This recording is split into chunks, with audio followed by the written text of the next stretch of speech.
Ora, muito bom dia. Depois daqui de uns problemas técnicos que vamos iniciar, bem-vindos à primeira edição das Jornadas Internacionais de Arquitetura do Algarve. É com enorme satisfação que faço a abertura destas jornadas, focadas no tema Ambiente e Território, uma iniciativa da Secção Regional do Algarve da Ordem dos Arquitetos. Considerando a importância do território do Algarve como a maior zona turística do país e, consequentemente, das mais visitadas não só por portugueses, como em larga escala por estrangeiros, esta iniciativa abre caminho para explorar os temas centrais de debate nacional e internacional. A assinatura do compromisso do Acordo de Paris, no ano de 2015, centrou as alterações climáticas como o tema global de debate. Nesse mesmo ano, a Organização das Nações Unidas lançou os 17 Objetivos de Desenvolvimento Sustentável para transformar o mundo, acrescentando aos temas centrais da agenda,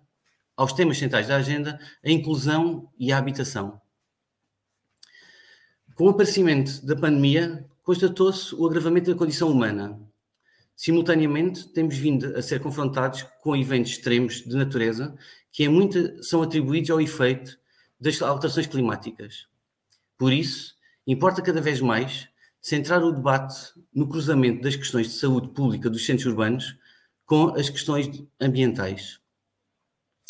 Sendo a arquitetura uma temática interdisciplinar nas questões culturais, sociais e ambientais, com a diversidade e especificações territoriais do Algarve, a Secção Regional do Algarve da Ordem dos Arquitetos assume a promoção desse debate com ações concretas. Neste sentido, e porque o sucesso de todos depende exclusivamente dos interessados e envolvidos, esta iniciativa permite criar sinergias entre instituições com a promoção de um conteúdo transversal e interdisciplinar na perspectiva de contribuir para um futuro melhor. A participação de instituições que representam a governança, a cultura, o mercado, a produção, a sociologia, a economia, o turismo, a saúde, a engenharia, o ambiente, a ciência e a academia asseguram o contributo dos temas aplicados no território do Algarve. Programaticamente, as jornadas decorrerão durante este mês de outubro, com 7 sessões online, em 4 sábados, das 10 ao meio-dia e das 15 às 17. E a sessão de encerramento no dia 30 de outubro, às 15 horas, com a apresentação pública das conclusões dos trabalhos, nas instalações da Biblioteca Municipal José Mariano Gago, em Olhão. Para participar nas jornadas, não são necessárias inscrições, sendo disponibilizado o link da transmissão em direto no site da Secção Regional do Algarve da Ordem dos Arquitetos. Para finalizar, gostaria de me dirigir a todos os moderadores e oradores que aceitaram este nosso desafio para contribuírem nestas jornadas com os seus conhecimentos e experiências. Muito obrigado a todos vós. A todos os que nos acompanham, espero que usufruam de tudo o que a organização incansavelmente preparou para que estas jornadas sejam profícuas. A todos os que colaboraram nesta organização, o meu muito obrigado.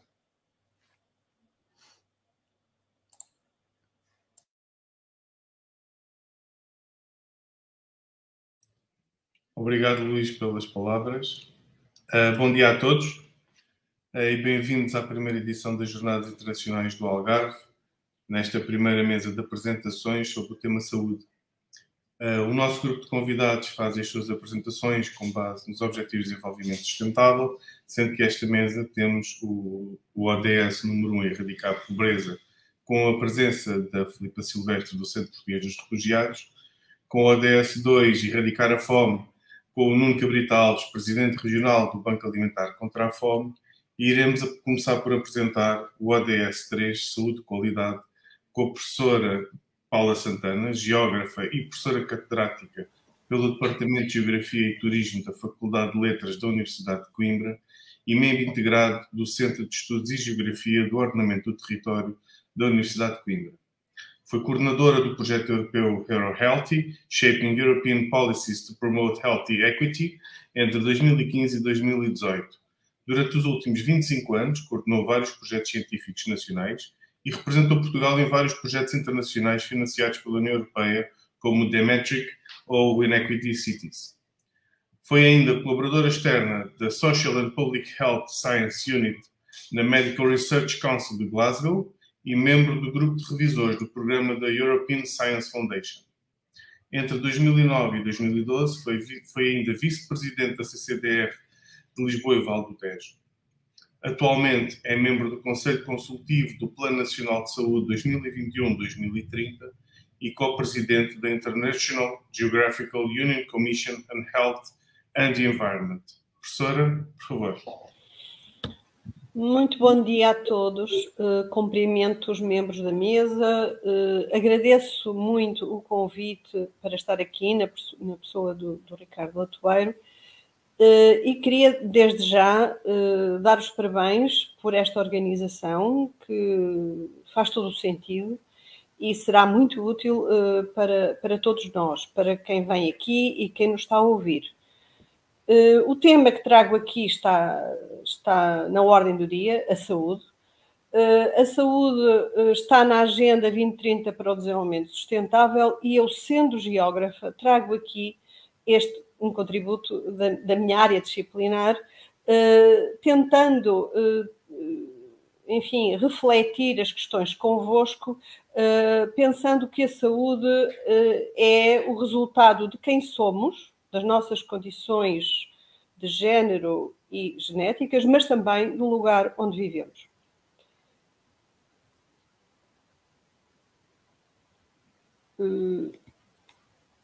Não sei se... Eu não estou a ver a apresentação.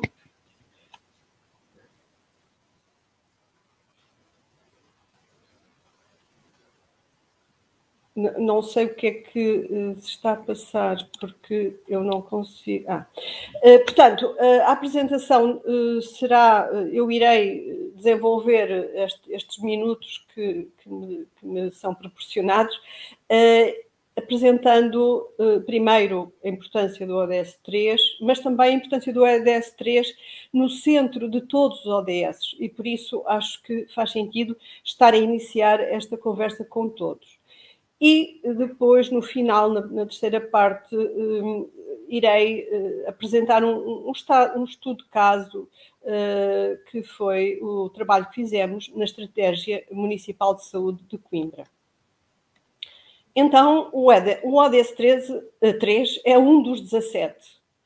Ele reflete metas e indicadores que são muitos e muito ligados ao que é saúde ou o que é doença, como, por exemplo, redução da mortalidade infantil, ou acabar com as mortes evitáveis em crianças, ou erradicar as doenças transmissíveis, reduzir a mortalidade por algumas causas de morte transmissíveis e também da saúde mental, que é um tema muito atual, principalmente depois das várias crises que temos passado, a prevenção e o tratamento de abuso de substâncias, redução do número de mortes, feridos e acidentes, e vai por aí fora, também refletindo as preocupações da cobertura universal da saúde e o próprio financiamento da saúde.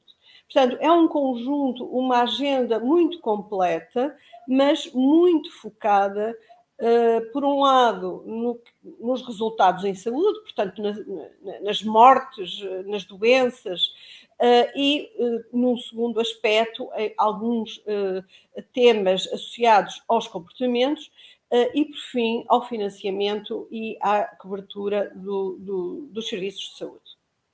Eu não tive muito tempo para desenvolver para todas as metas, até porque há muitos indicadores que são muito representativos e muito úteis para países em desenvolvimento e que depois, e para os quais há dados, mas depois, ao nosso nível, esse aspecto, ao nível dos países mais desenvolvidos, alguns próprios. Então, eu trouxe aqui alguns muito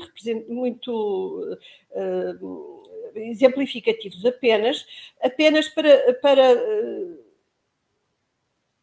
percebermos que a geografia de cada um varia. E, portanto, eu não posso dizer que há o pior indicador das doenças do aparelho circulatório apenas nas áreas mais rurais ou mais urbanas, ou seja, nos municípios mais rurais ou mais urbanos, ou os nados vivos de mães adolescentes são apenas nas áreas mais rurais, porque, de facto, cada território tem as suas particularidades e todos eles têm que ser vistos a uma escala do município e depois a uma escala mais local. E os ODS são vários, como eu disse, todos, de alguma forma, contribuem para a saúde. O ODS 3 tem um conjunto de metas, como eu já referi, reduzir a mortalidade materna, etc., até preparar para emergências da saúde pública. E, portanto, aqui estão em síntese as grandes metas, prevenir o abuso de substâncias, como eu já referi, reduzir o número de mortes, etc., mas, por exemplo, muitos deles não se podem cumprir se nós não olharmos para o que está a acontecer no 2, que é acabar com a nutrição, incluindo a obesidade, se não olharmos para o 1, erradicar a pobreza extrema, reduzir a pobreza em pelo menos 50%, implementar sistemas de proteção social, igualdade de oportunidades. Portanto, estes, por exemplo, estão diretamente, assim como o 4, construir e melhorar escolas para a promoção da saúde, ou acabar com a discriminação das mulheres, no 5. Mas, para além do 3, para a saúde, logo em termos de grande densidade de importância, nós temos o 11. Porque se não tivermos habitação condigna, se não tivermos transportes públicos que diminuam a utilização do transporte privado, se não pensarmos num planeamento urbano, qualidade do ar e dos solos, espaço público e áreas verdes, etc., no ruído, na possibilidade da prática de atividade física, também não vamos cumprir o objetivo 6. E poderíamos continuar por aí fora, mas é esta dimensão holística integradora que é muito relevante para todos nós. Então, nós temos os resultados em saúde, que é as mortes que nós queremos evitar, os internamentos que queremos evitar, que são influenciados pelos determinantes, ou seja, as condições sociais, económicas, culturais, genéticas, etc., das pessoas ou dos territórios. E olhamos para uma distribuição geográfica e percebemos que estes determinantes atuam positivamente em alguns momentos, mas outros atuam negativamente. E, portanto, nós temos sempre na saúde, o centro são as pessoas, mas essas pessoas têm melhores ou piores resultados em saúde, dependendo dos seus estilos de vida, da comunidade onde vivem, da economia local, do ambiente construído, e também do ecossistema social em que se inserem. Por isso, é preciso perceber que políticas, não só dentro da saúde, mas a todos os níveis, podem influenciar os determinantes para que possamos vir a ter melhores resultados de saúde, ou seja, cumprir o objetivo 3, que é a saúde de qualidade. E estas políticas estão muito ao nível da implementação local, ou seja, são os municípios que devem ter esta preocupação de ter a saúde no centro das suas políticas. E na educação, nos transportes, como eu disse, no ambiente, ou seja, cumprindo outros objetivos para que, de facto, se possa trazer mais saúde aos nossos habitantes. Quando olhamos, então, para os resultados em saúde, percebemos que os resultados são influenciados por as condições onde vivemos. E aqui eu trago o exemplo da diabetes e para o país. E vemos que, ao longo dos anos, as cores vermelhas são os locais onde há maior risco desta doença.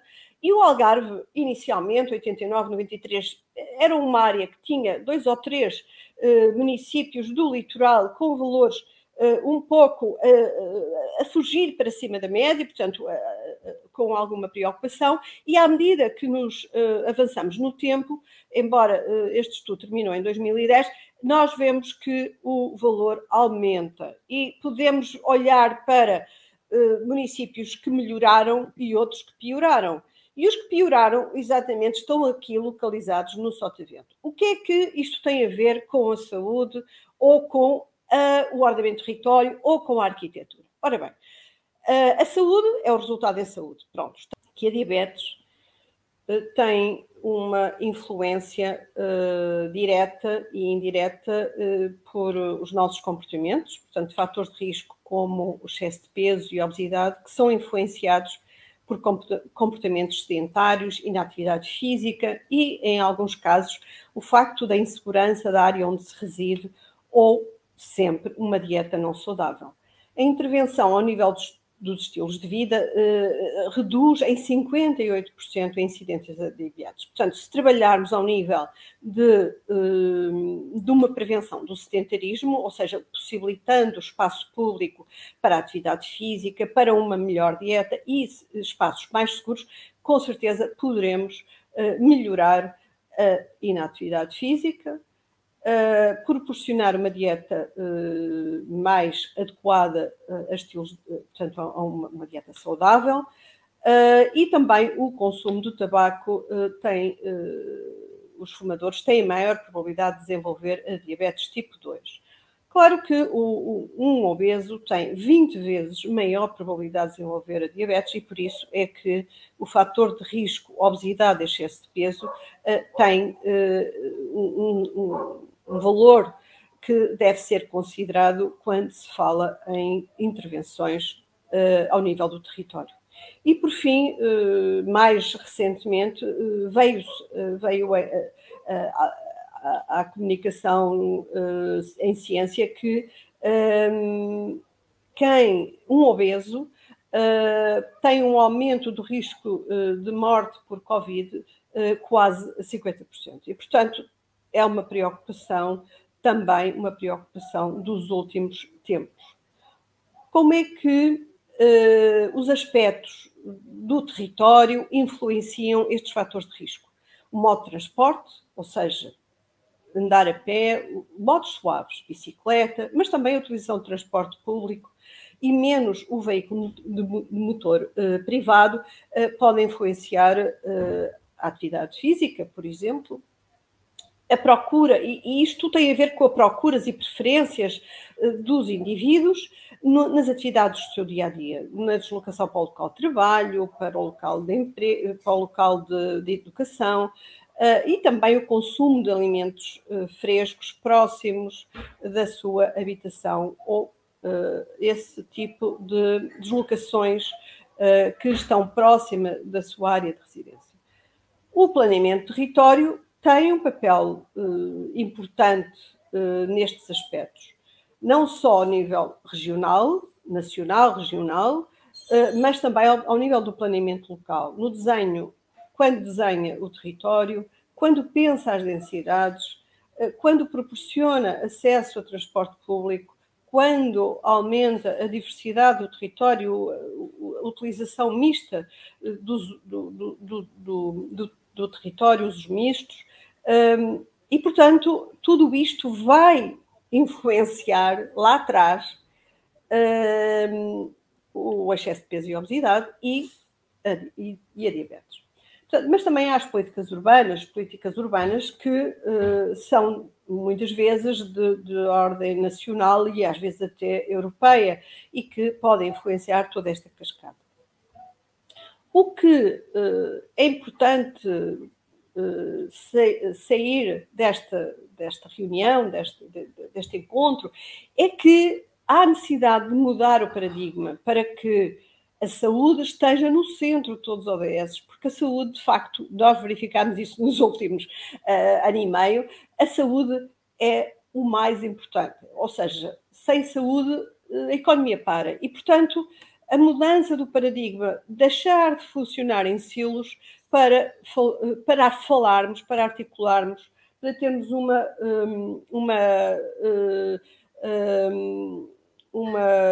capacidade de diálogo e de intervenção mais forte, interinstitucional, transdisciplinar, para, de facto, levar avante todos estes desígnios.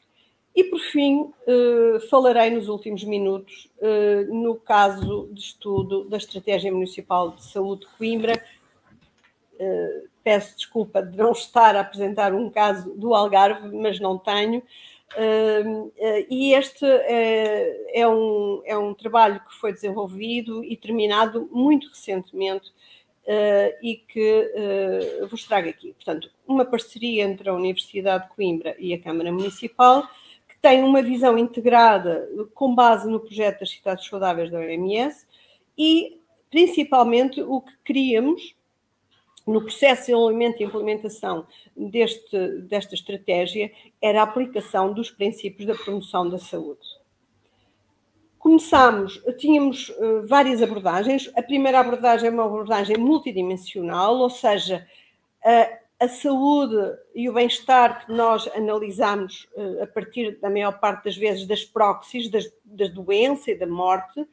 É importante identificar qual a relação num diagnóstico com os determinantes da saúde. Identificamos os problemas da população, os problemas dos estilos de vida e comportamentos e depois do ambiente. Os cuidados de saúde, a educação, a economia, o espaço físico e construído e a segurança. Olhamos dentro do município para as freguesias e, usando o mesmo exemplo da diabetes mellitus, esta abordagem geográfica também, as desigualdades à escala da freguesia, porque a escala do município encobre muitas realidades, e mesmo em alguns casos da freguesia também. Mas observamos que nas freguesias rurais, aqui representadas a castanho, em que temos 3 vezes mais o valor da diabetes, do internamento, do que nas áreas urbanas mais centrais. E percebemos, depois em inquérito, que o excesso de peso e obesidade também aumenta das áreas urbanas para rurais, assim como a inatividade física e também os comportamentos alimentares, que não temos aqui.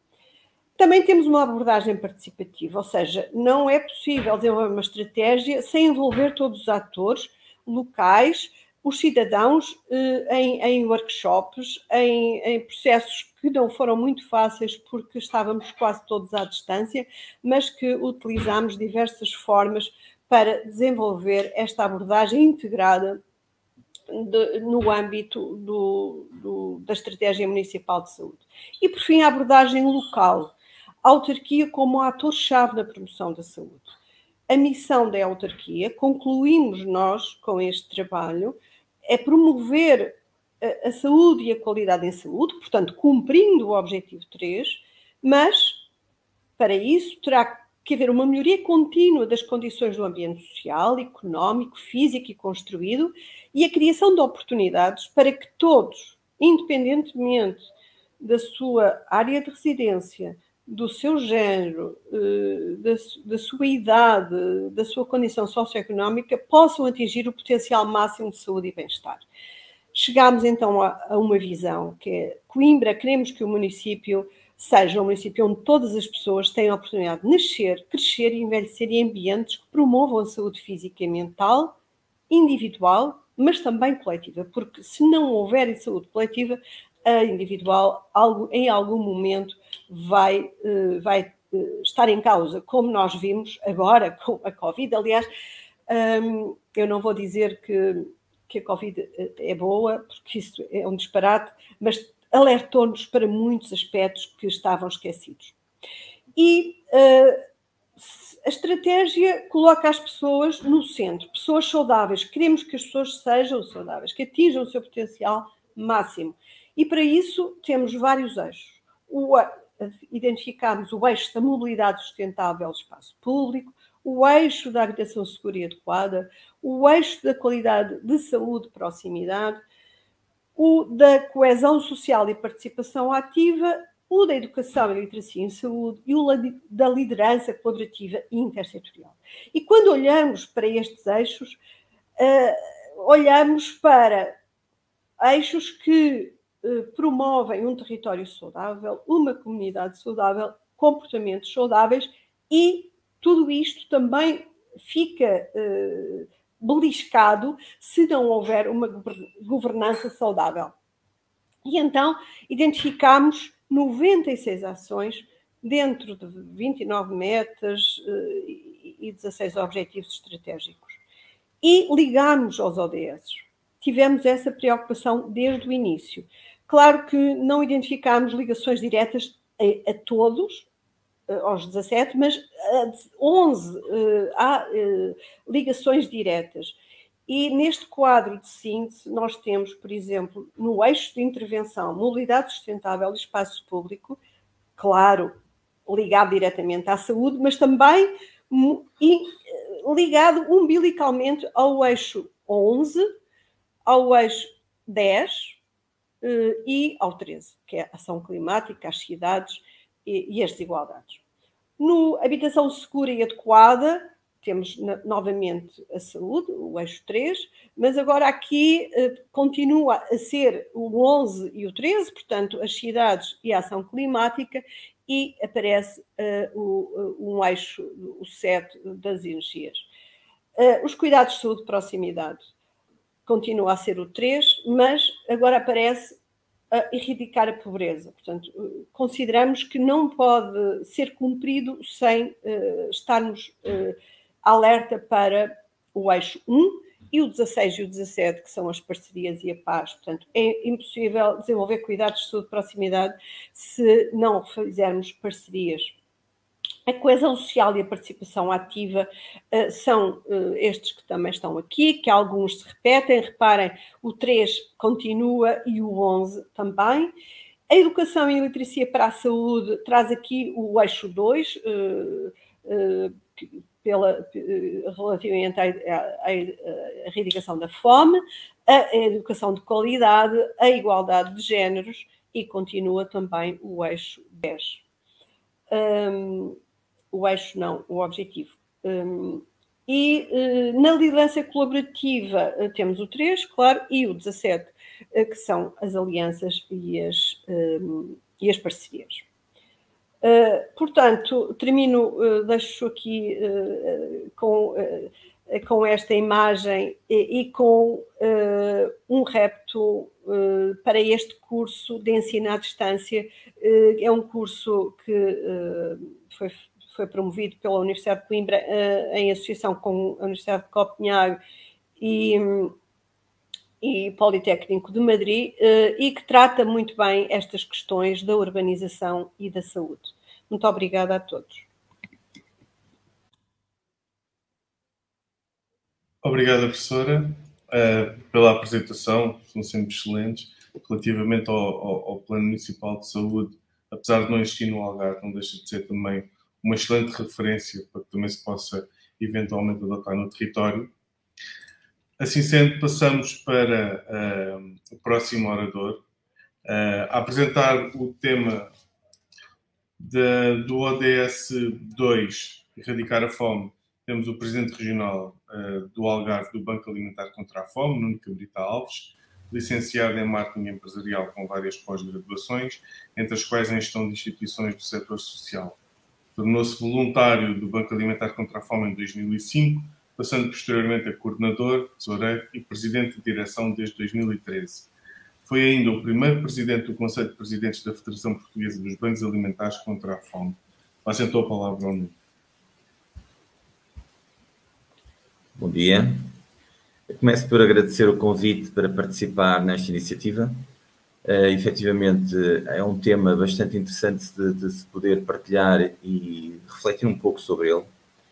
Eu achei a apresentação da professora extraordinária e que nos permitiu poupar aqui alguma parte de enquadramento, e assim vou direto à minha apresentação, que vou tentar partilhar e ver se esta vez corre tudo pelo melhor. Portanto, partilhar a tela.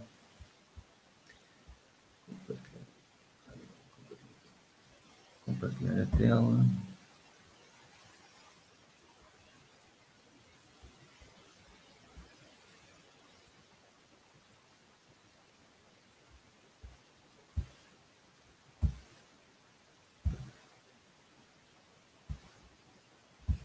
Presumo que estejam... Presumo que já esteja partilhado, correto?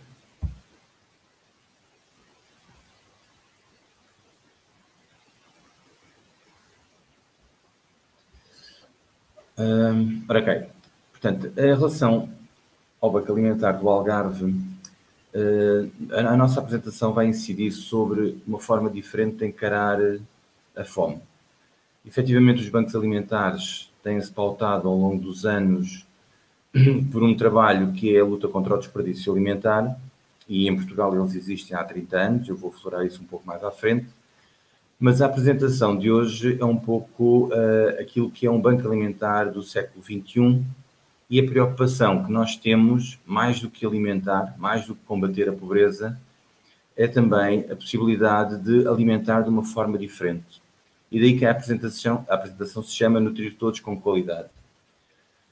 A alimentação é ela própria um direito básico e está consagrado no artigo 25º da Declaração Universal dos Direitos Humanos e também é algo importantíssimo para a dignidade da pessoa humana e isso a nossa Constituição, no artigo 1º, assim o reflete.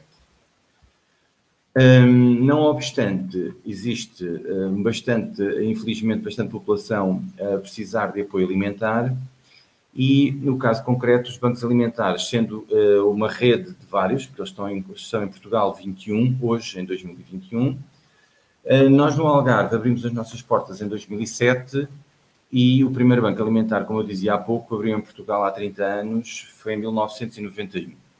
O Banco Alimentar do Algarve tem 2 operações a decorrer. Em 2007 abriu em Faro, que é onde é a sede, e em 2012 abre o Polo Portimão, permitindo um melhor apoio à população do Barlavento. Nossos objetivos, portanto, é aproveitar onde sobra para distribuir onde falta. É um valor, digamos, é um objetivo extremamente simples. Temos como missão lutar contra o desperdício alimentar. Vejam aqui a inovação do trabalho do Banco Alimentar, que há 30 anos atrás começou a luta contra o desperdício alimentar, quando hoje acaba por ser um tema central da nossa comunidade e na nossa sociedade. Os nossos valores são a dádiva e a partilha, ou seja, tudo aquilo que o Banco Alimentar recebe é doado e tudo aquilo que entrega através da partilha às instituições para poder chegar às famílias, também ele é doado. A nossa visão é um mundo no qual os homens todos tenham garantido acesso à alimentação. E essa alimentação faz-se através de acordos de cooperação. O Banco Alimentar do Algarve, como qualquer um dos outros bancos alimentares em Portugal e na Europa, portanto, fazem acordos de cooperação com instituições, portanto, não fazem um apoio direto às populações, e os alimentos podem chegar através de cabazes alimentares ou através de refeições confeccionadas.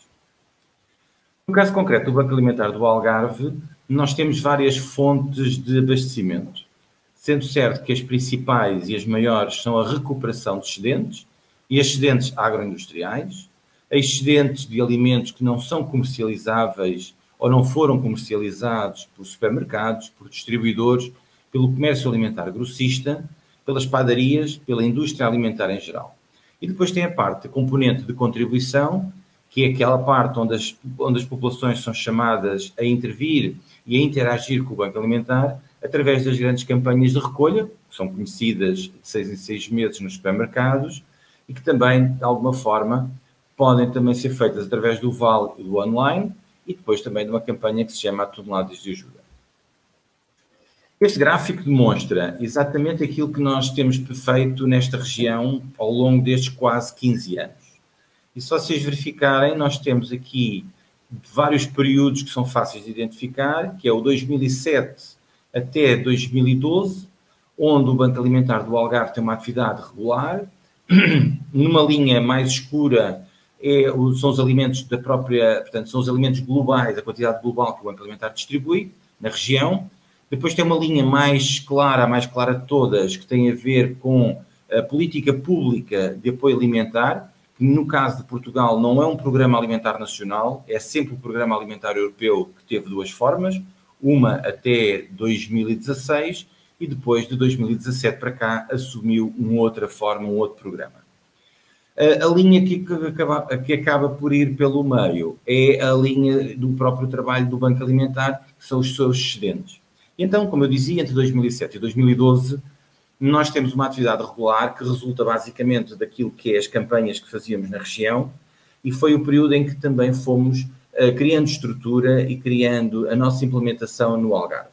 Em 2012 abre, como eu disse anteriormente, o nosso armazém de Portimão para promover um apoio mais musculado a todo o Barlavento Algarvio, porque é a partir daquele armazém que se faz o apoio às populações dos concelhos de Albufeira até a Vila do Bispo Algesur, e a partir da sede, a partir de Faro, o apoio alimentar é prestado aos concelhos de Lolé até Vila Real de Santo António, até Alcotim. Com a abertura também dos armazéns, também anuada a primeira carrinha, com a possibilidade de começarmos a fazer recolha de excedentes na região, e também surgem as primeiras câmaras frigoríficas de grande capacidade que nos passou a permitir receber frescos. De 2012 para a frente, até 2016, mais ou menos, temos aqui um crescimento exponencial. Vê-se que pela primeira vez nós começamos a trabalhar aquilo que é o Programa Alimentar Europeu em colaboração com o Instituto de Segurança Social, e depois da nossa própria atividade há um impacto gigantesco, e daí também aquele crescimento em jeito de bossa, que tem a ver com o facto de termos começado a trabalhar hortofrutícolas, nomeadamente através de um programa europeu de retiradas, por via do embargo da Rússia aos produtos alimentares da União Europeia. Houve excedentes hortofrutícolas, nomeadamente frutas, e nós fomos uma das entidades, à semelhança dos demais bancos alimentares, que receberam largas toneladas de fruta. Há necessidade de corrigir este trajeto, daí em 2017 e 2018, de alguma forma, termos reduzido a atividade em termos globais, foi apenas para nos reajustarmos, e a partir dessa data tem sido crescente, e que já se vê aqui em 2020 o impacto da pandemia na atividade do Banco Alimentar na região. Em grosso modo, 2007-2021, o Algarve recebeu, através do seu Banco Alimentar, 22,4 milhões de quilos de alimentos, um apoio na ordem dos 25 milhões de euros. De uma forma rápida, são 126 os parceiros que atualmente estão na região, perto de 30 mil pessoas, como se vê lá em cima, e este é o número de instituições que existem por concelho, não estando apenas no concelho de Algesur, mas sabemos que o apoio alimentar a partir do concelho de Lagos chega a Algesur, não havendo nós com nenhuma instituição protocolada neste concelho. Aqui começa a surgir a diferença. Normalmente o Banco Alimentar está associado às campanhas, é uma das ideias que toda a gente tem, e como já se viu, o grosso da atividade resulta do desperdício alimentar e não propriamente das campanhas, sendo certo que as campanhas são importantes porque são produtos completamente distintos. Nós, através das campanhas, recebemos produtos não perecíveis em quantidade que nos permite garantir o cabaz ao longo do ano, e da luta contra o desperdício alimentar, maioritariamente resultam produtos perecíveis, nomeadamente os hortofrutícolas, os ovos, a carne, o peixe, o pão, os iogurtes, a charcutaria, o queijo, os fiambres, todo este tipo de produtos. E exatamente pelo facto de o grosso dos produtos serem perecíveis, o Banco Alimentar começa então a mudar a sua estratégia e deixa de ser um banco alimentar maioritariamente de arroz com atum e massa com salsicha. A higiene e segurança alimentar passa a estar na nossa gênese, garantir que os cabazes sejam dignos, garantir que os cabazes sejam seguros, porque a gente não se pode esquecer que quando se trabalha com desperdício alimentar, recuperação de excedentes alimentares, estamos a falar com alimentos cujo potencial de risco é elevado, e isto pode pôr em causa, se não for bem trabalhado, a saúde pública, e nós temos tido esse cuidado em estreita colaboração com várias entidades que vamos ver mais à frente, e introduzir aqui um conceito interessante que é a questão de higiene e segurança alimentar. Falar também de nutrição. Para nós é extremamente importante trazer a nutrição para aqui, porque como a professora falou há pouco, a saúde é algo que está no centro dos ODS, e para nós também está no centro da nossa atividade. Alimentar melhor as famílias, e sobretudo famílias que estejam em risco de pobreza, em risco de exclusão na sociedade, alimentar melhor é também trazer para estas famílias uma melhor qualidade de vida que se repercute também efetivamente numa saúde melhor. Portanto, procuramos mitigar o desperdício alimentar, ou seja, ter uma refeição equilibrada, ter um cabaz variado e ter um cabaz completo. Como eu disse, este trabalho não se faz sozinho. E nós, efetivamente, não estamos sozinhos em Portugal, não estamos sozinhos no Algarve. E aqui a Administração Regional de Saúde do Algarve foi uma das entidades que nos trouxe, em colaboração estreita connosco, trazer a preocupação da nutrição para a nossa atividade. A Universidade do Algarve, através dos cursos técnicos superiores de segurança e higiene alimentar, bem como a licenciatura em dietética e nutrição. A Direção-Geral da Alimentação Veterinária, que tem feito um trabalho extraordinário connosco, de bastante proximidade. O Banco de Alimentos de São Paulo, no Brasil, que tem cartas e tem um trabalho extraordinário feito no âmbito da nutrição. A Associação In Loco, através do projeto Prato Certo. E o movimento Unidos contra o Desperdício.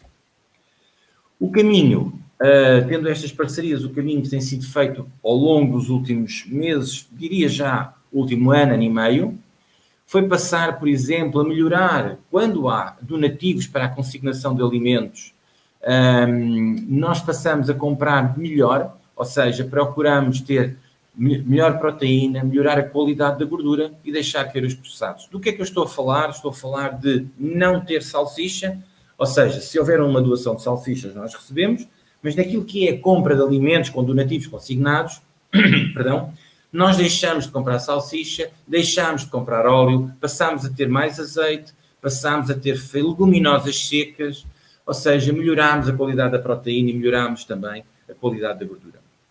Promovemos, ao longo destes anos, 2 anos, ações de sensibilização junto às instituições parceiras sobre higiene e segurança alimentar, sobre desperdício alimentar e sobre nutrição. E vamos querer continuar este trabalho junto às instituições parceiras, mas, sobretudo, queremos, em conjunto com estas mesmas instituições e com os nossos parceiros, poder desenvolver ações juntamente com as famílias e potenciar novas parcerias para poder chegar às famílias. Isto tem sido possível graças aos estágios curriculares, como eu dizia há pouco, nas 2 áreas identificadas, inclusive também como novidade, ao longo deste ano, 2021, sermos um ponto de realização de estágios à ordem dos nutricionistas. E isso permite-nos ter quadros qualificados ou em vias de qualificação para promover todo este trabalho. O Fórum de Combate ao Desperdício Alimentar já se realizou 2 vezes, uma em 2019, não sendo possível replicar em 2020 por via da pandemia, já se realizou no dia 29 de setembro, Dia Mundial da Consciencialização para Perdas e Desperdício Alimentar, e o Banco Alimentar do Algarve tem sido pioneiro nestas atividades. Implementar um sistema de triagem de alimentos e criação de um código de boas práticas é algo que está neste momento em curso, em estreita colaboração com a DGAV. O HCCP é algo que nos preocupa e que nos motiva, contudo, não é possível de todo aplicar o HCCP a uma atividade como a nossa, uma vez que tem vicissitudes e particularidades diversas, mas não desistimos de dar essa garantia de qualidade ao nosso cabaz para que as famílias sejam realmente, sejam merecedoras no sentido de serem consideradas, ou seja, haver dignidade no trabalho a fazer, porque o facto de ser pobre não tem que receber qualquer tipo de ajuda. Portanto, há que trabalhar e melhorar muito este trabalho e é isso que temos procurado fazer.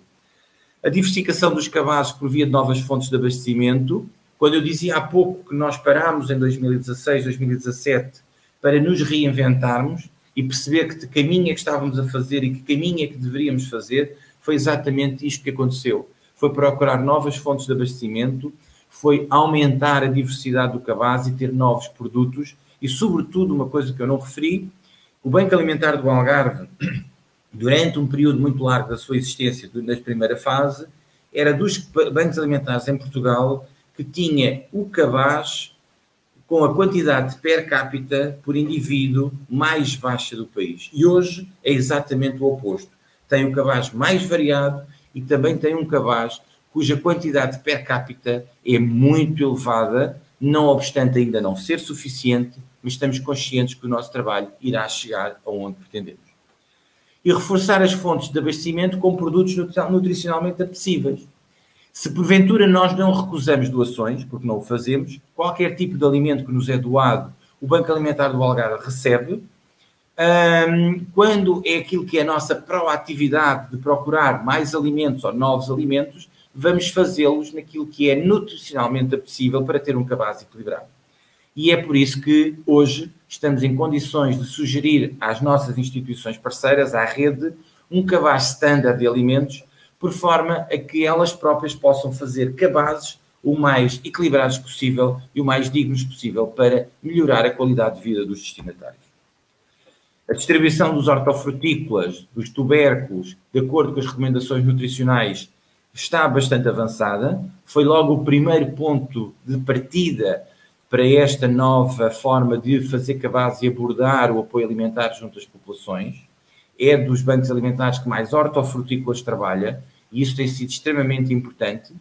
E aqui posso-vos dar uma curiosidade. Quando este trabalho começou, porque começou logo em 2013, quando houve câmaras frigoríficas, como foi um trabalho de insistência da nossa parte, com resistência por parte das instituições, porque trabalhar arroz, massa, leite, azeite, não é a mesma coisa que trabalhar maçãs, laranjas, batatas, couves, alfaces. Depois de passarmos essa resistência inicial, foi também a resistência das famílias, porque não estavam habituados a comer este tipo de produtos, ter na sua mesa este tipo de produtos. Muitas delas não sabiam comer este tipo de produtos, ou como os utilizar, como os confeccionar. E a nossa teimosia, digamos assim, permitiu que, ao longo destes anos, as coisas fossem melhorando e fôssemos quebrando estas resistências. E hoje, é com orgulho que a gente pode dizer que muitas das instituições, quando não há hortofrutícolas, ou quando não há, porque não há pontualmente, trabalhamos produtos da época, trabalhamos doações e nem sempre existe tudo aquilo que desejamos ter em simultâneo para poder oferecer, são eles os primeiros a perguntar, mas onde é que está a fruta? Onde é que estão os hortícolas? E isto é gratificante perceber que este caminho foi conseguido, foi um caminho implementado, mas bem conseguido. Neste momento também já se faz, portanto, pretende e já se está a implementar no Banco Alimentar do Algarve um sistema global de distribuição e realização de cabazes seguindo as recomendações nutricionais.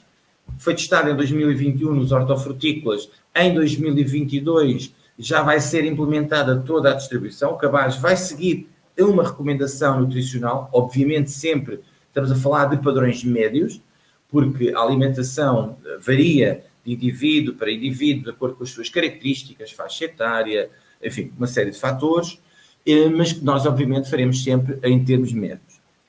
Vamos continuar a disponibilizar sessões de aconselhamento nutricional junto de famílias. Fizemos este ano, em 2021, o primeiro piloto. Foi satisfatório, correu bastante bem. Vamos, obviamente, fazer algumas adaptações, mas vamos continuar este caminho. E também elaborámos 3 estudos que são muito interessantes. O primeiro foi uma avaliação nutricional do cabaz. 2018, 19 e 20 foram avaliados. Portanto, desse relatório chegámos a conclusões que nos permitiu, no início de 2021, melhorar algumas das situações que nos foram identificadas, e em 2021 já procedemos agora à avaliação do cabaz de uma forma diferente e também a fazer a avaliação por armazéns, Faro e Portimão. Porquê? Porque identificámos que nem sempre o cabaz dos 2 armazéns, ou que saía dos 2 armazéns, tinha as mesmas características. E para nós, um cidadão de Portimão ou um cidadão de Faro é exatamente um cidadão. Portanto, e como tal, temos que ter o mesmo cabaz, temos que ter a mesma oferta. E é esse o trabalho que estamos a fazer neste momento, a melhorar a qualidade e a melhorar a oferta e equilibrá-la.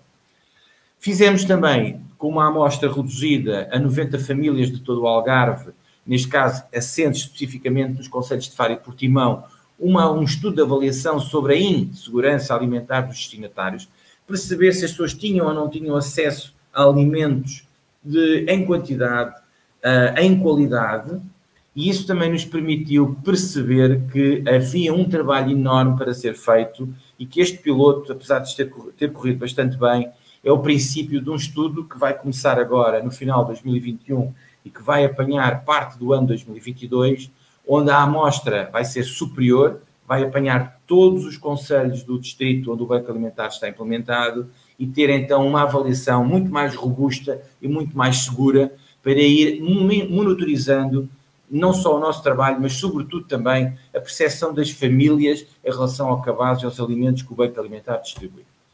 Obviamente que aqui também é importante perceber o seu grau de satisfação. Nós, ao longo de todos estes anos, estivemos muito focados nas instituições, exatamente porque, não obstante delas não serem o nosso destinatário, mas eram o nosso parceiro direto, e aqui percebemos que, se calhar, deveríamos ir um pouco mais além e pôr no nosso foco, no nosso olhar, digamos assim, as pessoas. Porque são elas que, efetivamente, recebem o cabaz e é elas que chegam ao trabalho do Banco Alimentar. E, então, avaliar também, no mesmo universo, as tais 8 instituições em Faro e Portimão, fizemos esse primeiro estudo às tais 90 famílias e já temos conclusões bastante interessantes que vão permitir a continuação da melhoria deste trabalho.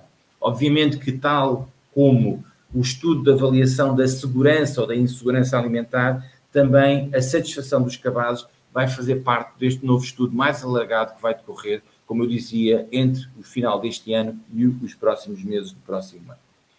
O que é que nós pretendemos então? Com os resultados obtidos, pretende-se adequar o cabaz alimentar ao público-alvo, diversificá-lo por forma que tenham alimentos vários, dos vários grupos da roda dos alimentos, bem como procurar que haja maior quantidade e diversidade. Portanto, aquilo que se pretende é dignificar o cabaz, é dignificar o apoio alimentar, é dignificar os destinatários do apoio alimentar. Chegar ao fim, há algo que nos enche de orgulho, efetivamente. Todo este trabalho foi construído ao longo dos anos, paulatinamente, e que chegou a um ponto que para nós é um motivo de orgulho, como eu dizia, e não o escondo, efetivamente, que foi a dieta mediterrânica. A dieta mediterrânica é património imaterial da Unesco. O Algarve tem feito um trabalho extraordinário na promoção da dieta mediterrânica e nós não nos sentíamos bem se tivéssemos ficado à parte deste processo. Então, apresentámos uma candidatura, à questão da promoção da dieta mediterrânica, à declaração da dieta mediterrânica e, efetivamente, fomos aceitos. Somos o primeiro banco alimentar português e o único envolvido neste processo. Hoje, todo o trabalho que eu vos expliquei até agora que estamos a fazer, a dieta mediterrânica vai estar no centro desse mesmo trabalho e é exatamente com base nisto que nós pretendemos seguir por diante tudo o que temos estado a fazer. Termino dizendo que todo o caminho feito pelo Banco Alimentar do Algarve visa melhorar em prol dos destinatários do apoio alimentar. Ter meios e ferramentas para potenciar um cabaz nutricionalmente equilibrado, que vá ao encontro das necessidades dos destinatários e que lhes permita reduzir o nível de insegurança alimentar e que lhes confie a melhor qualidade de vida. Portanto, este é efetivamente o Banco Alimentar do Algarve, o Banco Alimentar que será, se calhar, seguramente o Banco Alimentar do século XXI, e é um trabalho que cada vez mais nós vamos puxar mais parceiros para nós, porque achamos que este é o caminho e tendo em conta o feedback que temos recebido de todos, instituições, destinatários, comunidade em geral, este é o caminho e não vamos desistir dele, antes pelo contrário, estamos muito empenhados e envolvidos enquanto equipa em continuar. Muito obrigado. Obrigado, Nuno, pela apresentação. Passamos então para apresentar o tema da ODS 1, Erradicar a Pobreza. Temos a Filipa Silvestre, licenciada em Ciências da Comunicação e mestre em Migrações, Interetnicidades, Transnacionalismo pela Universidade Nova de Lisboa. Trabalha no Centro de Acolhimento para Refugiados, sendo coordenadora técnica do Centro de Acolhimento do Centro Português dos Refugiados. Filipa. Olá, muito bom dia a todos. Desde já o meu agradecimento pelo convite ao Conselho Português para os Refugiados para falarmos sobre a nossa experiência no acolhimento de requerentes de proteção internacional. É um prazer enorme estar hoje convosco. Vou aqui partilhar uma breve apresentação sobre o acolhimento dos requerentes. Vou ver aqui se... Ok. Pronto, penso que já estará a ser partilhado, sim? Vou aqui ver a mensagenzinha. Ok, bom, perfeito. Pronto, então, para enquadrar um pouco melhor a nossa atuação, gostaria só de fazer aqui uma breve introdução à questão da proteção internacional, portanto, em que consiste a proteção internacional dos refugiados. Basicamente é quando os cidadãos não têm junto às autoridades do país de origem a garantia e a proteção dos seus direitos, incluindo a sua segurança física e, portanto, é necessário a comunidade internacional assegurar essa proteção. Em termos de conceitos chaves, porque é fundamental depois também para compreender a importância do acolhimento e da integração dos refugiados, há alguns conceitos que são chave, nomeadamente o conceito de requerente de asilo, sendo que requerente de asilo é todo o estrangeiro ou apátrida que apresenta um pedido de asilo ou de proteção subsidiária, mas que ainda não tem uma decisão final desse pedido de proteção internacional. Esse pedido de asilo pode então ser admitido e pode ser reconhecida a necessidade de proteção internacional, e em Portugal há dois tipos de proteção internacional. Por um lado, o estatuto de refugiado, que reconhece que aquela pessoa foi, portanto, com receio, receia com razão ser perseguida em virtude da sua raça, religião, nacionalidade, filiação em certo grupo social ou das suas opiniões políticas. Por esse motivo encontra-se fora do país de que tem nacionalidade e, em virtude do medo que sente, não pode ou não quer pedir a proteção do seu país. Há situações, porém, que não se registra uma perseguição individual pelos motivos enunciados na Convenção de Genebra, mas claramente há uma violação de direitos humanos e claramente a pessoa corre risco de vida caso regresse ao seu país de origem. E, portanto, nesses casos em particular, Portugal concede uma proteção subsidiária ou uma proteção por razões humanitárias. A par aqui destes conceitos temos então o conceito da apátrida, que é um indivíduo que não é titular de qualquer nacionalidade, ou seja, é uma pessoa que não é considerada nacional por qualquer Estado, e temos os deslocados internos, que terão, no fundo, as mesmas circunstâncias que os refugiados ou os beneficiários de proteção por razões humanitárias, mas não saíram do seu país, portanto, não ultrapassaram uma fronteira e, portanto, estão deslocados internamente no seu país. Ainda enquadrando aqui esta temática do asilo, para depois falarmos sobre o trabalho do CPR ao nível do acolhimento, é de salientar que existem vários mecanismos de proteção, entre os quais dois que são fundamentais. O primeiro é o procedimento de asilo, portanto, todos os dias pedem proteção internacional ao Estado português cidadãos oriundos dos diversos países. E, portanto, neste caso, o requerente de asilo inicia um procedimento de asilo, o Estado analisa aquele pedido e pode ou não ser concedida a proteção internacional. Outro mecanismo de proteção bastante distinto está associado à reinstalação de refugiados.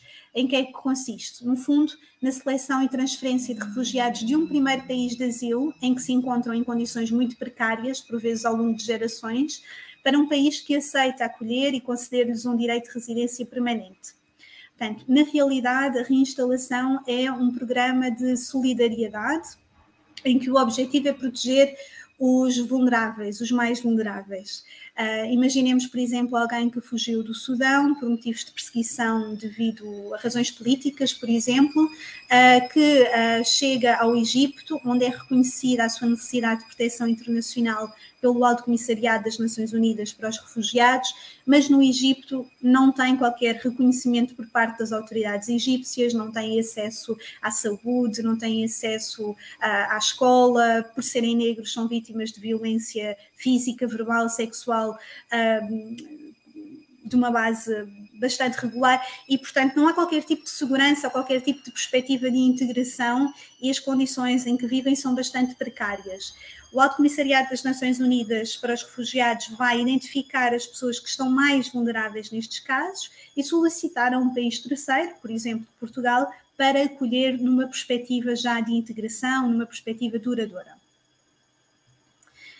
Para termos uma ideia aqui dos números que nós falamos, sendo que relembro que atrás de números existem sempre rostos e nomes e histórias, muito pessoais e muito individuais, salientar que no relatório global do Acnur relativo ao ano de 2020 foram identificados 82,4 milhões de pessoas forçadas a fugir dos seus países de proteção internacional, dos seus países de origem.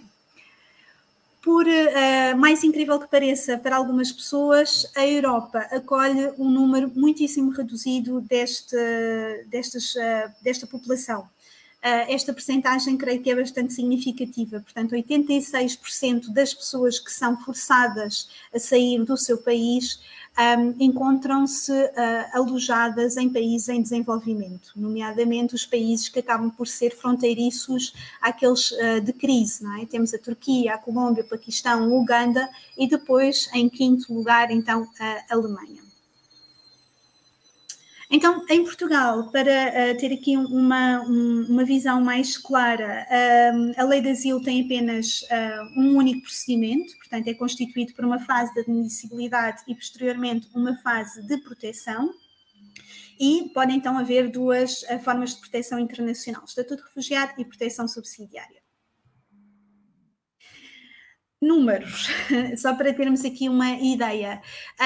Em 2018 foram comunicados ao CPR pelos Serviços Estrangeiros e Fronteiras 1.220 pedidos de proteção internacional, tendo como países de origem mais significativos a República Democrática do Congo, a Ucrânia, o Paquistão, a Guiné-Conakry e Angola.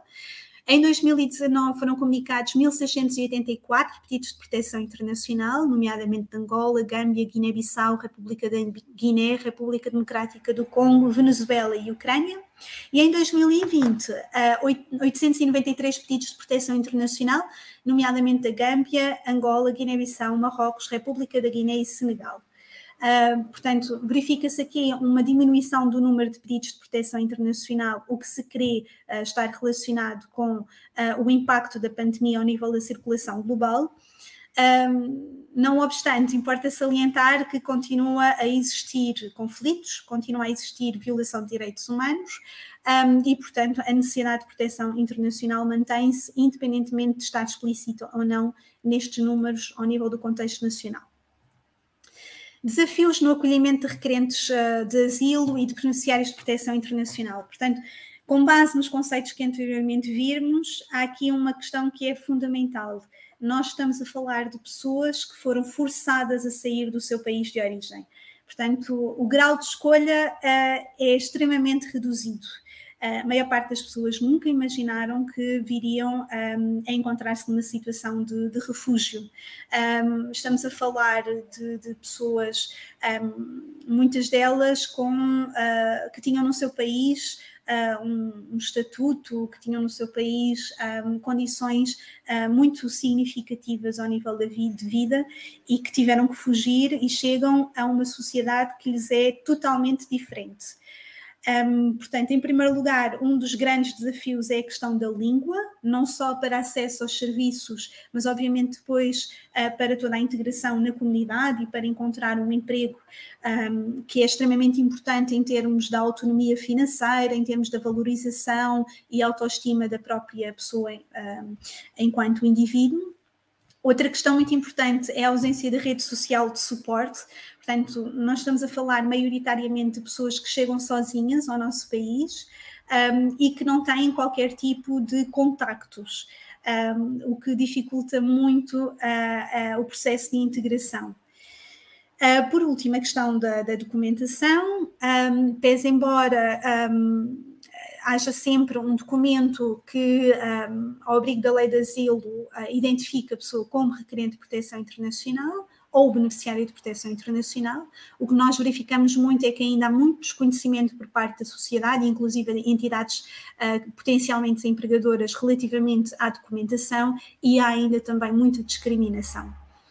A questão da saúde é outro desafio muito grande, não só pelo que as pessoas viveram nos seus países de origem, como também pelos percursos que tiveram até chegar ao nosso país e, por outro lado, os desafios que têm nesta sociedade que é totalmente nova e, portanto, até mesmo navegar neste sistema ao nível da saúde, é muito difícil para alguém que não é nacional português. É um bocadinho como imaginarmos que em Portugal acontecesse uma guerra civil de um momento para o outro e nós tivéssemos que fugir e de repente chegaríamos ao Paquistão. que é que iríamos, não é? Como é que nos iríamos sentir, que desafios é que iríamos ter? A língua, bem, teríamos que aprender um pasto e, portanto, seria desde logo um alfabeto totalmente diferente. Não iríamos conhecer ninguém, em termos de saúde, o clima, etc., é totalmente diferente. E a questão da separação da família, que depois tem um impacto também muito significativo em termos emocionais e ao nível do bem-estar dos requerentes. Por outro lado, códigos culturais totalmente desconhecidos. Bom, são muitos os desafios, eu não me vou alongar sobre esta questão, até mesmo porque também há muitas potencialidades. Há requerentes que falam muitas línguas distintas, o que é uma mais-valia, até mesmo a nível, por exemplo, de empresas que queiram expandir os seus negócios para outros mercados, etc. Há uma capacidade de adaptação muito grande, há uma resiliência extrema e só o facto de terem ultrapassado situações inimagináveis é disso prova. Há uma motivação muito grande para recomeçar no novo país e depois níveis de formação bastante diversificados. A população requerente e beneficiária de proteção internacional em Portugal é muito diversificada em termos de nacionalidades, como puderam ver, mas também em termos dos seus percursos escolares e profissionais. Nós acompanhamos pessoas tanto iliteradas agricultoras como arquitetos ou doutorados ou professores, ativistas políticos. Portanto, é uma riqueza muitíssimo grande, até mesmo porque dispõem de códigos culturais e de sinergias e de olhares muito diversificados. Então, quem é que nós somos? O Conselho Português para os Refugiados é uma organização não governamental para o desenvolvimento. Fomos constituídos em 1991 e a nossa missão é muito clara, é defender e promover o direito de asilo em Portugal e apoiamos os requerentes e beneficiários de proteção internacional desde que chegam ao nosso país até à sua integração na sociedade portuguesa. Somos o parceiro operacional do Alto Comissariado das Nações Unidas para os Refugiados, desde o encerramento da sua delegação no país em 1998, e estamos patentes na lei de asilo, nomeadamente o papel jurídico em todas as fases do procedimento de asilo. Principais serviços, vários, eu enumerei aqui os principais, desde logo o apoio jurídico, o apoio social, o apoio para o emprego e a formação profissional, a formação em português, língua estrangeira e alfabetização, o acolhimento, a formação técnica, profissionais, ações de sensibilização, uma creche e um jardim de infância e atividades socioculturais para conhecimento da cultura portuguesa. Já vou, se calhar, mencionar os aspectos mais importantes, considerando o tema da presente conferência. Onde é que nós estamos? Bom, não estamos no Algarve, estamos na região de Lisboa, temos 3 centros de acolhimento. Temos o Centro de Acolhimento para Refugiados, que fica na Bobadela, em Louros, que acolhe famílias e adultos que pedem proteção internacional ao Estado português. No meu caso em particular, eu faço a coordenação deste centro de acolhimento e irei focar um pouco mais ao nível da nossa intervenção. Temos depois uma casa de acolhimento para crianças refugiadas, que foi especificamente desenhada para acolher e apoiar crianças e jovens que chegam totalmente sozinhos ao nosso país e que solicitam proteção internacional. E depois temos um centro de acolhimento para refugiados que fica em São João da Talha, destinado ao acolhimento de reinstalados, portanto, refugiados reinstalados, recolocados, todos os mecanismos de proteção já programados.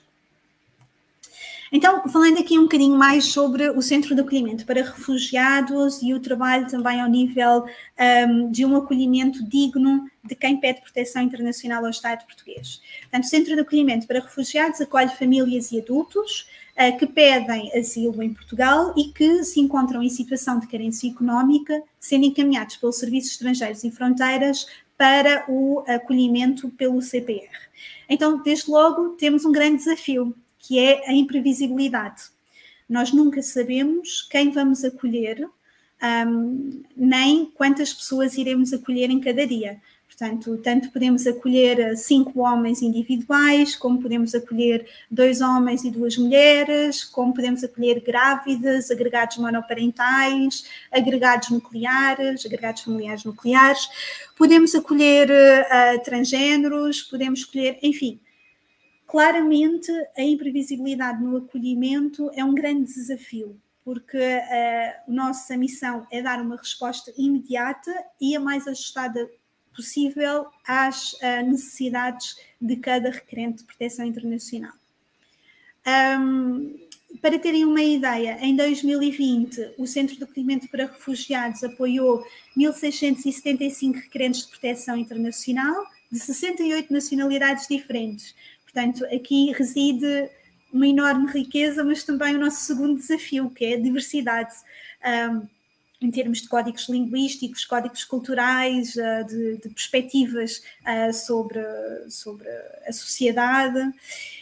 Destes, 1.311 eram requerentes do género masculino, 362 eram mulheres e acolhemos também ainda 2 requerentes transgênero. O perfil dos requerentes de proteção internacional é jovem, porque é mais fácil fugir quando somos jovens e também é mais fácil fugirmos sozinhos. Daí também serem, sobretudo, casos individuais. Em 2020, o CAR apoiou 37 dos menores acolhidos pelo CPR, num total de 84 menores não acompanhados. Demos apoio a 121 agregados familiares e destacamos aqui o nascimento ao longo do ano de 10 bebés, enquanto mantinham o apoio do Centro de Acolhimento. Então, principais linhas de intervenção.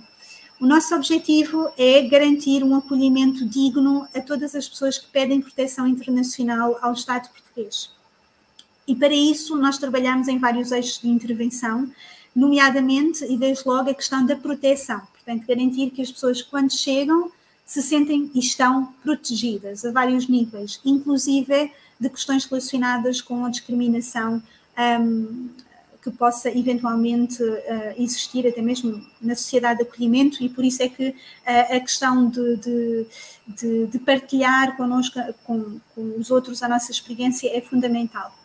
Por outro lado, extremamente importante é a resposta a necessidades básicas, porque a maior parte destas pessoas, ao chegarem a Portugal, encontram-se numa situação clara de carência económica.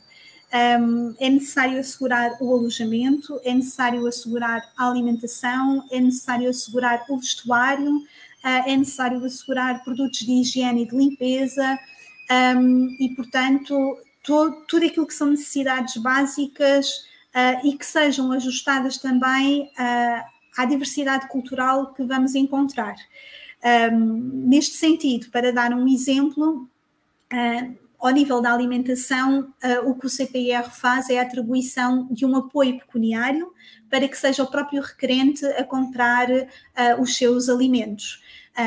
De modo também a respeitar as questões culturais, mas não só, também para que o requerente possa ter algum controle no seu dia-a-dia, a sua própria rotina, no fundo seja autónomo nessa tarefa básica que é a questão da alimentação. Obviamente que damos apoio em situações específicas, por exemplo, requerentes que possam não saber cozinhar, requerentes com alguns problemas de saúde que precisem de um cuidado adicional, e para além deste apoio pecuniário, complementamos com bens do Banco Alimentar contra a fome e de outros donativos que possam surgir. Aqui vão surgir outros desafios, que muito relacionados, por exemplo, com o desconhecimento de alguns alimentos que são mais comuns em Portugal e que não são nos países de origem. Por outro lado, também a questão da nutrição, não é? O apoio pecuniário que nós damos é um apoio reduzido, face também às necessidades que os requerentes possam ter, e daí a necessidade de complementar com outros géneros. Temos depois, ao nível das respostas a necessidades básicas, a questão fundamental da saúde, não só a nível da saúde física, quer em termos de prevenção, quer em termos de cuidados primários ou de encaminhamentos para especialidades, mas também ao nível da saúde mental. Temos um gabinete de psicologia no CPR e fazemos também encaminhamentos para parceiros que estão especializados nesta área, por exemplo, o Centro de Apoio da Vítima à Tortura em Portugal, o Centro Hospitalar Psiquiátrico de Lisboa e outras entidades. Outro objetivo muito claro no Centro de Acolhimento é promover o bem-estar, porque para além das necessidades básicas deverem estar asseguradas, é fundamental que ao nível emocional o requerente possa estar bem, não é? Possa, no fundo, encontrar ali um espaço onde seja possível voltar a confiar, onde seja possível acreditar que é possível recomeçar de alguma forma. Esta promoção do bem-estar é muito trabalhada através da organização de atividades de ocupação de tempos livres, mas também de encontros onde os requerentes possam partilhar, por exemplo, a sua cultura e conhecer a cultura portuguesa numa perspectiva de partilha e de união. A questão da diversidade que nós falávamos na população é imaginarem que nós, no fundo, temos uma casa que representa um bocadinho o mundo, não é? No mesmo espaço, numa mesma estrutura residencial, nós vamos ter pessoas das mais diversas nacionalidades, desde o Quirguistão, o Senegal, a Venezuela, a Ucrânia, o Paquistão, o Irão, e, portanto, há que também trabalhar um pouco as questões relacionadas com a interculturalidade, uma vez que são muitos códigos diferentes. E neste sentido também fundamental será a questão da informação, portanto, no fundo, garantir que os requerentes dispõem da informação necessária sobre a nova sociedade de acolhimento, quer relativamente a direitos e deveres, quer também como saber navegar no sistema complexo que acaba por ser para aceder a determinados serviços, para promover algumas competências, algumas aptidões no contexto da nova sociedade de acolhimento. Por último, temos esta questão da capacitação, que é fundamental para o sucesso do processo de integração em Portugal. E aqui falamos não só das aulas de língua portuguesa e também da alfabetização, se for aplicável, mas outras ações como, por exemplo, como gerir o seu orçamento, como aqui a imagem é capacitação ao nível da cozinha, ao nível da gastronomia, porque acaba por ser fundamental, mas, portanto, no fundo, trabalharmos algumas questões que possam ser importantes, atendendo, e saliento, atendendo a que as pessoas estão numa sociedade totalmente nova. Transversal a todas estas linhas de intervenção estão 4 aspectos fundamentais. Em primeiro lugar, a identificação, avaliação e resposta a necessidades especiais de acolhimento, uma vez que falamos de uma população extremamente vulnerável, em que há casos ainda mais vulneráveis. Estou a pensar, por exemplo, em menores não acompanhados, em grávidas, em vítimas de tortura, vítimas de violação, portanto, situações que são mais complexas e que merecem um olhar mais atento e um acompanhamento mais específico. Para isso, e sem dúvida, a questão do trabalho em rede e em parceria. Portanto, no Centro de Acolhimento para Refugiados, nós não somos especialistas em nada, nós sabemos um bocadinho de tudo. E o objetivo é precisamente identificar as áreas em que é necessário um acompanhamento mais especializado e podermos encaminhar para parceiros que têm todo o know-how para trabalhar essas questões. Por outro lado, esta questão da participação ativa dos requerentes de asilo em todas estas questões e a promoção da sua autonomia no novo contexto. Portanto, no fundo, o nosso objetivo último é que os requerentes já não precisem de nós, a todos os níveis, possam ser autónomos, não só ao nível financeiro, mas também ao nível social, ao nível do acesso aos serviços, possam, no fundo, pertencer à comunidade que atualmente os acolhe. Relativamente aqui a esta questão, eu terminava apenas por referenciar aqui uma citação de Filippo Grandi, o Alto Comissário das Nações Unidas para os Refugiados, porque parece-me que é bastante elucidativa sobre esta questão da importância, no fundo, do trabalho em parceria. O caminho pela frente é desafiante, mas espero que, trabalhando com governos, sociedade civil e outros parceiros, façamos progressos no sentido de garantir a proteção internacional e a melhoria das condições de vida de milhões de refugiados, deslocados internos e apátridas. Obrigada a todos.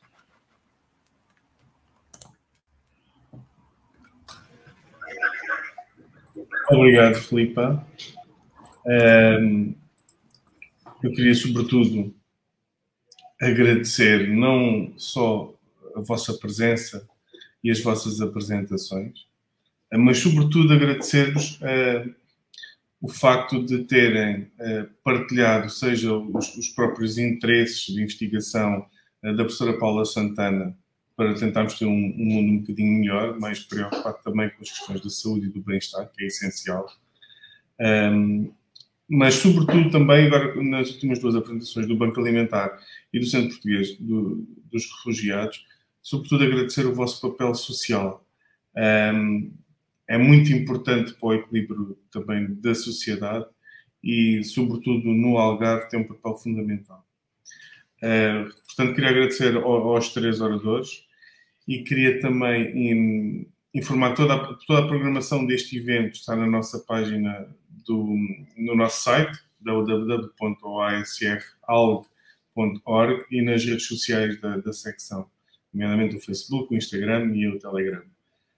Informar ainda que a partir de cerca das 3 da tarde teremos a segunda mesa de apresentações sob o título da Igualdade, com a presença dos oradores referentes ao ODS 4, Educação e Qualidade, com o professor João Guerreiro, da A3ES, o ODS 5 de Igualdade de Género, com a professora Patrícia Santos Pedrosa, investigadora,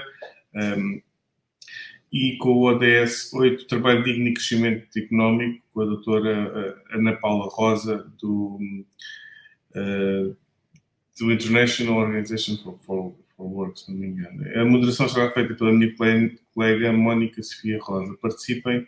Obrigado a todos. Bom almoço e até já.